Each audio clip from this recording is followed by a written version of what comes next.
All right, welcome back, everybody. We're going to start chapter 2 this week, which is transplantations and borderlands. You should be reading along from the textbook and working on your chapter packet as well. It is on Moodle. The packets are available on Moodle. The quiz over chapter 2 right now I have planned for Thursday. I know I did have it planned for Wednesday, but now I think Thursday is probably the more likely day. So let's plan for the quiz on Chapter 2 Thursday. I have details, more details for you guys to be able to get that done remotely as it approaches. So anyway, let's just kind of get right to it, talking about Chapter 2. Much of this is the notes I'm going to give to class tomorrow, so you're actually getting it a little beforehand. But this first slide we covered on Friday. So obviously people come to the English. This chapter is going to focus primarily on the English. And the English come obviously to many different places and populate the 13 colonies. But the first one they arrive to is the Chesapeake region or Virginia. Okay. Um, and so let's talk a little bit about Virginia, how Virginia is founded.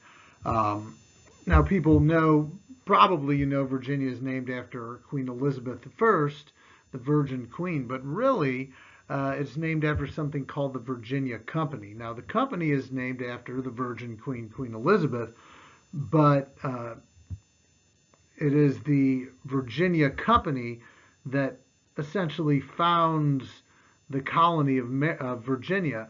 So they um, so the colony itself is kind of named more after the company than it is the Queen. So the early Chesapeake. Uh, the first city, of course, to be founded was Jamestown, named after King James, in the year 1607. So a group of guys arrive in Jamestown in 1607, representatives of the Virginia Company.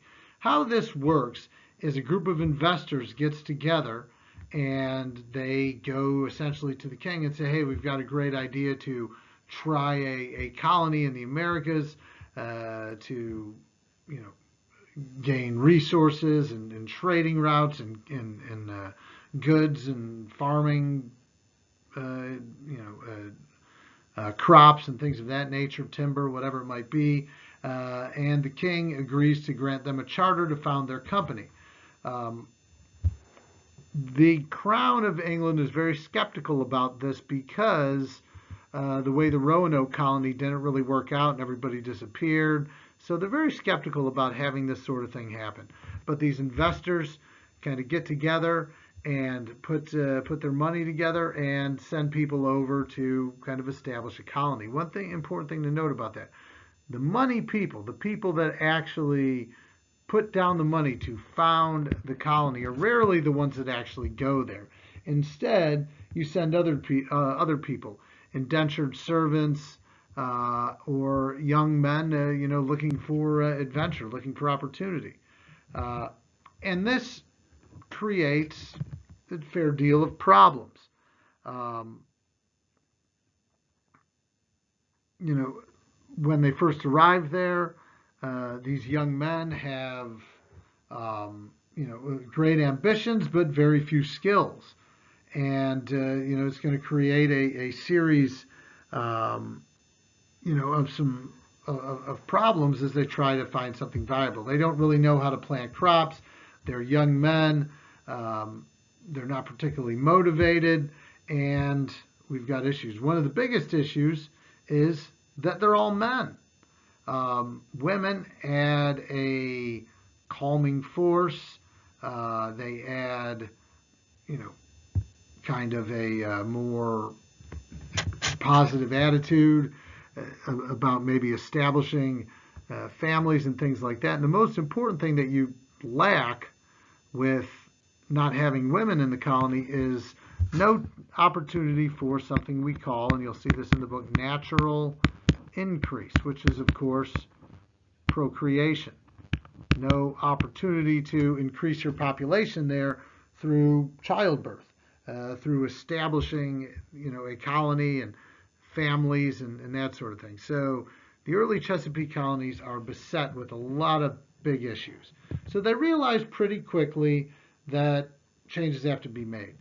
This is where a name that you're probably familiar with from Disney or other things in history, John Smith, comes in in the winter of 1610, 1611, and discovers that these men don't know what they're doing. Half of the population kind of had died.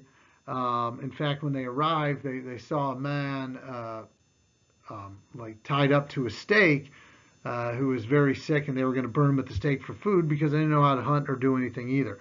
The young men that were there were trying to make money off planting crops like tobacco and make a lot of money off of that, and not really planting any crops for subsistence, not corn and things that you'll need to survive and eat, and not having a positive relationship with the natives, which was the case in Jamestown, made it even harder for these young men to really do anything productive. So John Smith comes in and says, okay, we got to kind of reorganize here, put some people in charge, and fix the situation. The period that he arrived at was what people refer to as the starving time, again, because so many people were dying. So they bring in, or John Smith brings in this guy named Lord de la Warr, who essentially becomes the governor of Jamestown, or the governor of the Virginia colony, and he imposes harsh discipline, rules, expected behaviors, and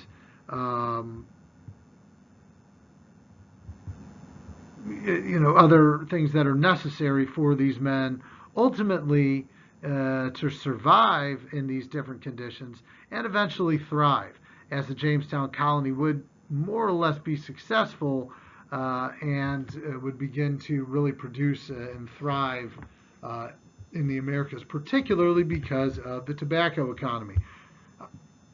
Ironically, the thing that prevented these men from being successful at first was planting nothing but tobacco and not having enough of subsistence farming crops. With the tobacco economy becomes America's the future United States' first great cash crop. See, the men there had tried to plant sugarcane and rice and things, but that the climate just wasn't really good. You need more of a tropical climate for those sorts of cash crops, but it was a good spot to plant tobacco. So we see an explosion in the tobacco economy, obviously because it's very addictive, and you send it back to Europe, and all kinds of money can be made. The most famous name who got rich off tobacco was a guy by the name of John Rolfe, who you might know again from Disney and Pocahontas as John Rolfe, not John Smith, is the man who ultimately marries Pocahontas and brings her back to Europe. So we see ultimately after De La Warr kind of gets things together, they start to build a tobacco economy, and ultimately in the Chesapeake region the people truly thrive. So with a little success comes a desire for more success. So you want to expand further and find new places to move your operation, your growth, and all the stuff that you're trying to produce. So how do we do this? That becomes the big question. How do we do this? Okay, so how are we going to grow this area? One thing, and the book doesn't talk about this a ton, but one really important aspect was something called the headright system. And this is what we're going to call super important AP point number 2. So the headright system, okay, was a way to encourage settlement in the colonies by promising land, 50 acres of land to people that agree to settle in the colonies, right? So you agree to settle in the colonies, you get 50 acres of land. And for every person you bring with you, that's another 50 acres. In other words, say I live in England and, I'm doing okay, but I'm not really thriving, and I see an opportunity to maybe start a new life in the Americas. So I take me and my wife and our 3 kids, and we move to America. I'd get 250 acres of land to plant crops, to build a homestead, and to most importantly to the crown, and most importantly to these folks, to expand the colony to make it more viable in the long run. So that was an important piece.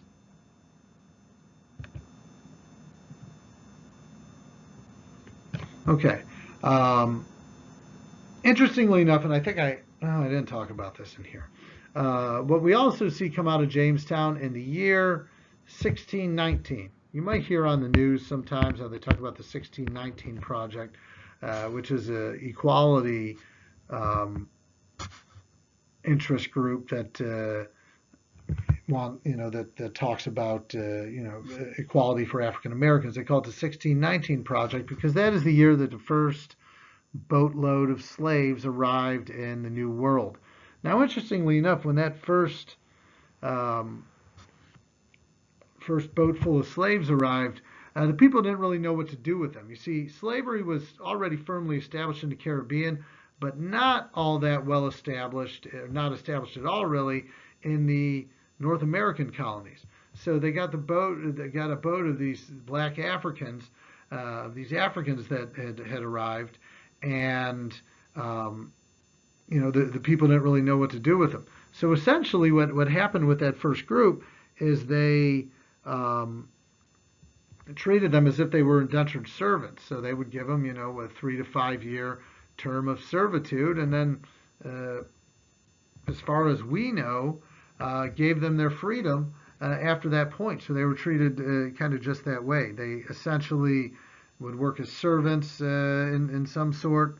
And then it took about a decade. It took a little bit of time for the concepts of slavery that are already well established in the Caribbean to make their way to the North American colonies until slavery, as it would come to be, started to become established in the Americas.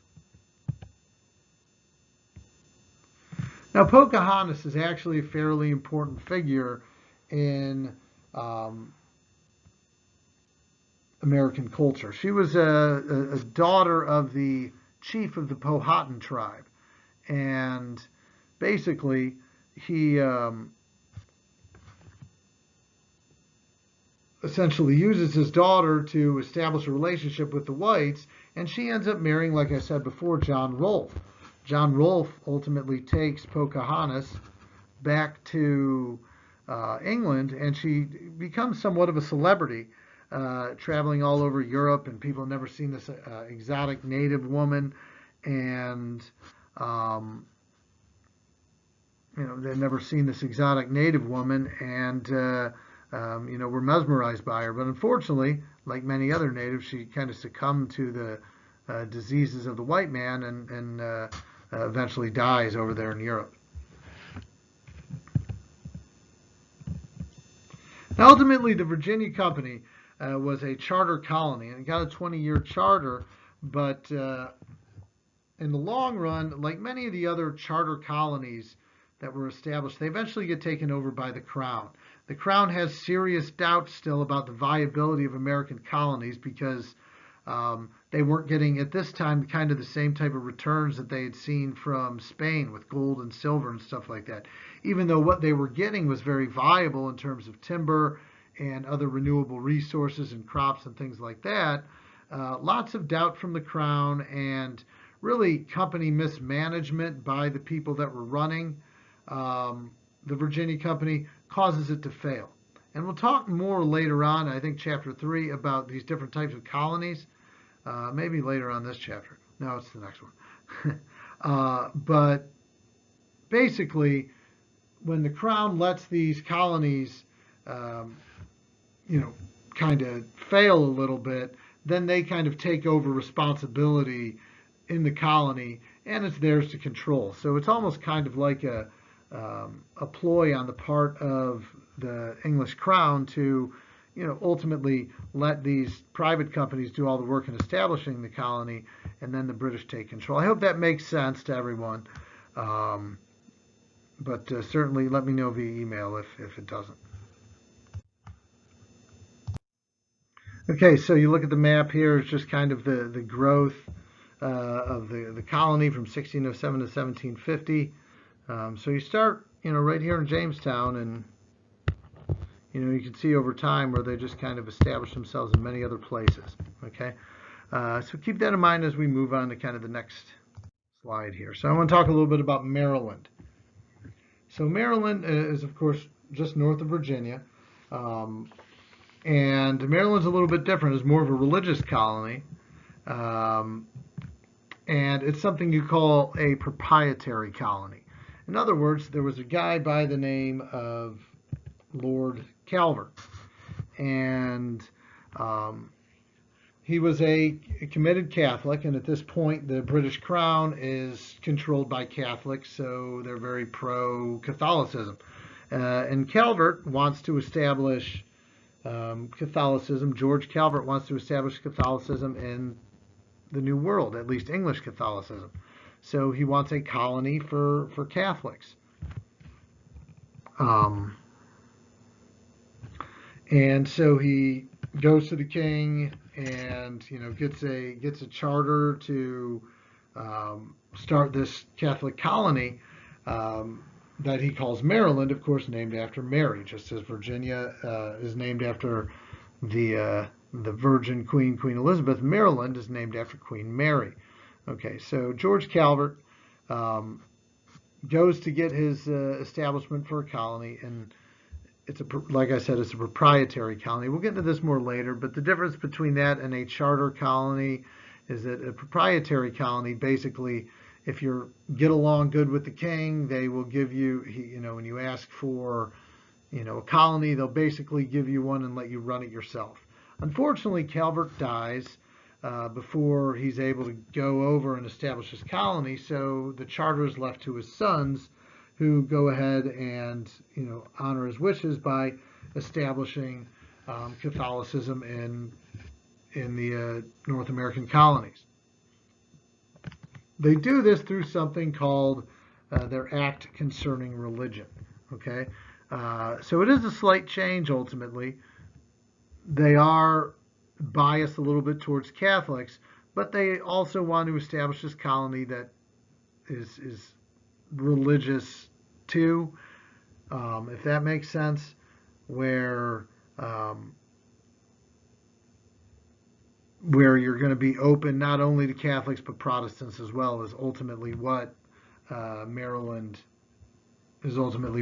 becomes in their Act Concerning Religion, which is an important kind of edict that comes from the Calverts. And it's important to us because it's kind of one of the first times that any sort of set rule or law is created in any of the colonies, of course, or anything that becomes the states. The name Calvert is still a very, very important one in the state of Maryland, and can be found. There's schools named after Calvert, and it's still pretty significant to Marylanders.